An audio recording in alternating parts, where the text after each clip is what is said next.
こんにちは。今回はルームツアーをしていきます。デスクとベッドしかないような部屋だからデスク周り中心にはなるけど、お部屋作りの参考になれば嬉しいです。私の部屋は6畳ぐらいの少し長方形の狭い部屋です。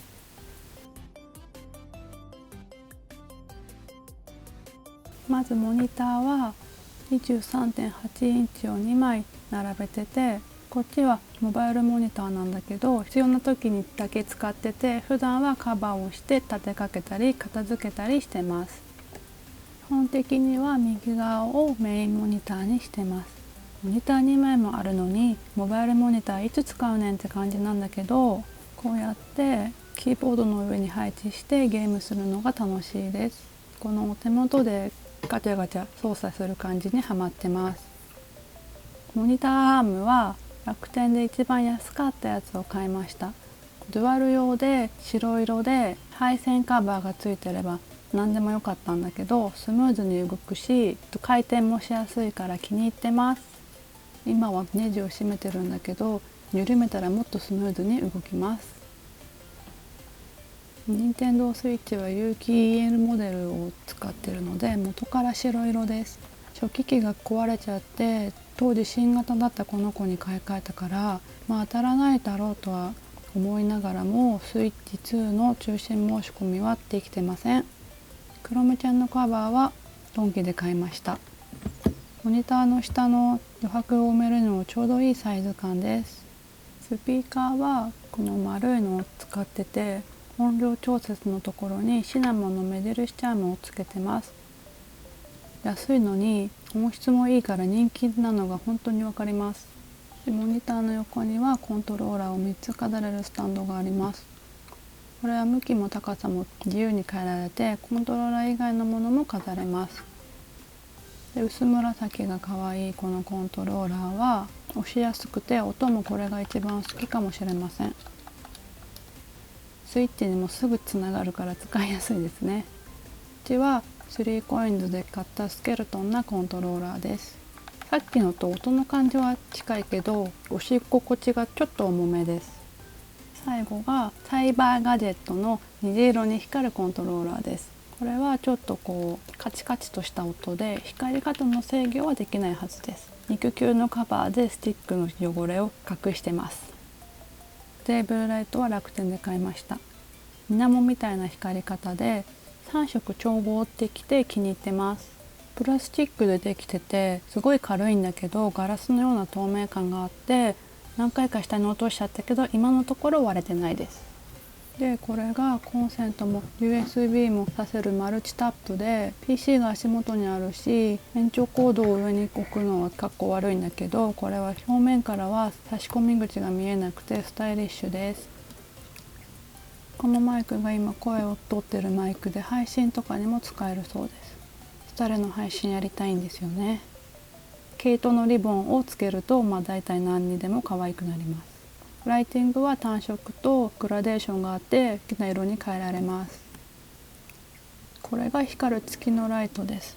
光るものが好きなんですよね。タッチで調光できるんだけど結構強くぶったたかないと変わりません。クレーターもリアルに再現されてます。モニターの裏にはこの 3COINS のフィギュア棚を飾ってて、ほとんど見えてないけどこれがあるとデスクに奥行きが出る気がしてます。で、このフィギュアはガチャガチャのものが大体で、下の段はサンリオ。これもガチャガチャなんだけどなんと光るんですよ。電池がもったいないからめったに光らせないですけどね。上の段はポケモンに囲まれた満腹カービィです。ポケモンはピーとマホミル、マホイブが好きです。サンリオはクロメちゃんとシナモンが好きです。で、これは多分マガジンラックだったと思うんだけど、モバイルモニターとかノートパソコンを立てかけてます。モニターの上には無印の家具棚を2つ並べてます。ちょっと明るすぎるこの時計は多分キャンドゥで買いました。 IKEA にも似たような時計が売ってるけど IKEA のよりもちょっと大きめです。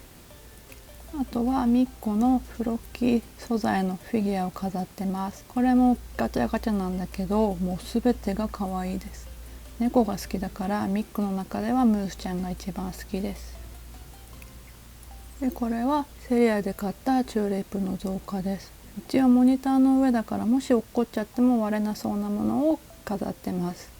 でネオンライトは多分メルカリで買いました。こっちの IKEA のボードは正方形が良かったから 56cm×56cm のものにしました。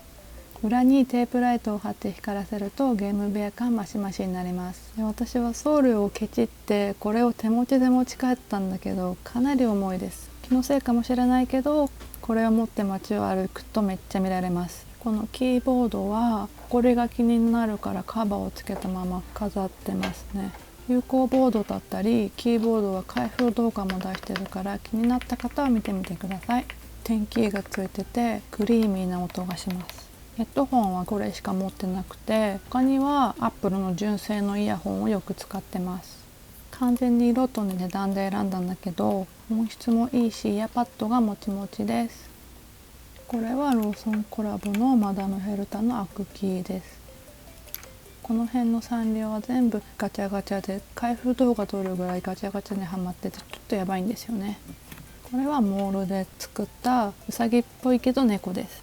あとはよく使うヘアクリップとかも飾ってて、ヘアクリップってついつい変なところに置きっぱなしにして行方不明になっちゃうから、置き場所をこうやって決めるのは結構良かったです。シュシュとかもこうやってすぐ使えるように飾ってます。でちなみにボードの裏に貼ったテープライトはちょっと長さが足りてなくて、ここだけ隙間ができてます。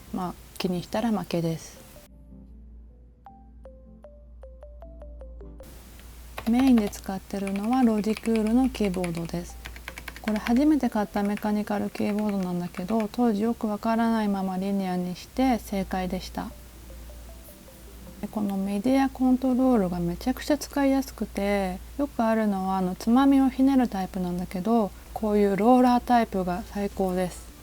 これは付属のパームレストです。このキーボードが欲しすぎて MacBook しか持ってないのに買って、その後にゲーミング PC を買ってるんだけど、キーボードにはパームレストが絶対ついてくるものなんだと思ってました。マウスもロジクールのものを使ってます。キーボードと同じオーロラコレクションのマウスもあるんだけど、お店で試したら私はこっちの方がしっくりきました。多分私の手が大きめなんだと思います。PC ゲームをスタレばっかりやってて、スタレは単性なんだけど、原神とかそういうアクション系のゲームでも快適に使えます。マウスパッドは90センチ45センチのかなり大きいものを使ってます。大きければ大きい方がいいかなと思って買ったんだけど、マウスパッド兼デスクの汚れ防止みたいな感じになってます。デスクは楽天で買った横幅が120センチのものを使ってます。引き出しがついてて、この位置は左右どちらでも変えられるんだけど、実際使ってると120センチは少し狭いかなって思っちゃいます。引き出しは正面だけが板で、中は布みたいな素材なんだけど、ちょっと散らかってるから見せられないです。ゲーミング PC は HP のものを使ってて足元に置いてあります。後ろの配線を整理したんだけど、あれが限界でした。あとスマホスタンドなんかも雑に置いてあります。ブラシとかってどこに置けばいいかわからなくないですか？とりあえずダイソーのボックスに入れてあって、後ろはティッシュとかハンカチが入ってるんですけど、この辺はもうちょっとすっきりさせたいです。デスクの横に同じ高さのラックを並べてて、デスクが少し狭いからこれで広くしてあります。こうやって貼り付けるタイプのライトをマステと両面テープでくっつけて光らせてます。本当は調光とかも細かくできたんだけど、リモコンが壊れちゃってオンとオフしかできません。これはベイマックスのモップです。ディズニーに行った時に自分用のお土産としてこれだけ買ってきました。ここ本当はフィギュア棚にしたくて照明とかもつけたんだけど、できてなくてダースの空き箱とかもそのまま置いてあります。これは Bluetooth スピーカーです。今はデスクの周りを白と寒色系で揃えてるからこっちに飾ってるんだけど、ピンク系のデスクにしたら似合いそうだなって思ってます。レトロゲーム機みたいなデザインで可愛いです。このラックについては質問いただくことが結構あるんだけど、特徴的なのは後ろに落下防止の板がついてるところだなって思います。落下防止自体はめちゃくちゃ助かるんだけど、例えばデスクとベッドとかラックで空間を仕切るっていう場合は板がないフラットなラックの方が向いてるのかなって思います。あと下に謎の空間があって、ここにホコリがたまる代わりに一番下の段にはホコリがたまらないような気がしてます。この透明な椅子も楽天で買いました。ゲーミングチェアは自分ゲーミングチェアなんでみたいな存在感が出るのが嫌で、なるべく存在感が出なそうな透明な椅子にしました。ただ長時間座るときはお尻が痛くなっちゃうから上下にクッションを置いてて、あんまり透明の意味がないかもしれないです。はい。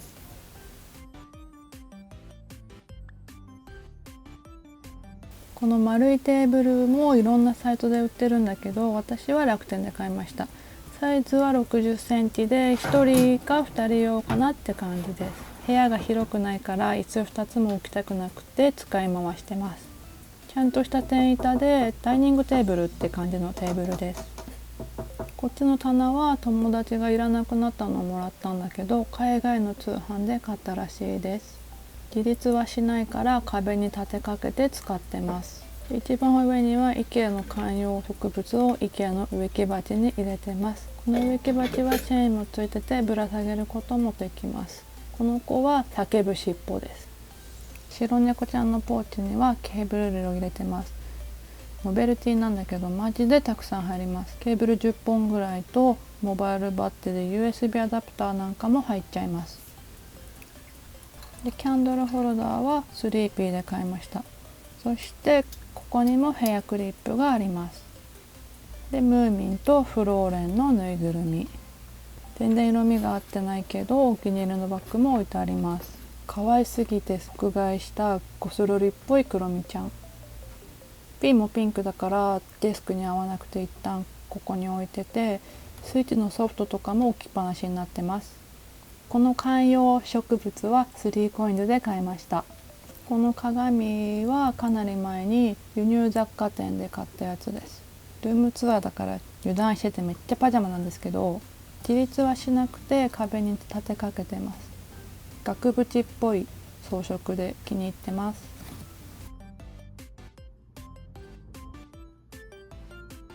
ベッドを置いたらクローゼットが開かなくなってカーテンで仕切ってて、窓もあるから後付けのヘッドボードも置けなくて困ってます。洋服ラックは小学校入学の時に買ってもらったものを使ってます。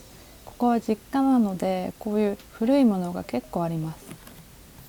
よく着る洋服とか、特に冬はコートをかけたりしてます。ローラーがついてるから、部屋のいろんなところに移動させて使ってます。ベッドは楽天で買ったスノコのベッドで、フリルのベッドシーツも楽天で、上のくしゃくしゃっとしてるのは IKEA で買いました。でベッドの下に無印のプラスチックケースを並べてて、洋服とか使ってないデバイス類を入れてあります。ローベッドが良くてこのスノコのベッドを買ったんだけど、結局ケース入れるために足を延長してて結構高さのあるベッドになってしまいました。カーテンは姫系っていうのかな、レースがついてる二重のカーテンです。寝具にはあんまり関心がなくて、寝れたらいいやって感じなので全然可愛くなくてごめんなさい。で今ちょうど枕もなくしちゃってて、このクッションで寝てます。おすすめの枕とかあったら教えてください。ベッドにもムーミンがいるんだけど、このムーミンの真横から見たフォルムが大好きです。人をダメにするソファーです。ちょっと大きくて場所を取るんだけど、本当にもう一回座っちゃったら起き上がれないですね。こんな感じでルームツアーは終わりです。こういうお部屋作りとかいろいろデバイスの開封とかたくさんやってるので、前の動画も見てくれたら嬉しいです。最後まで見てくれてありがとうございます。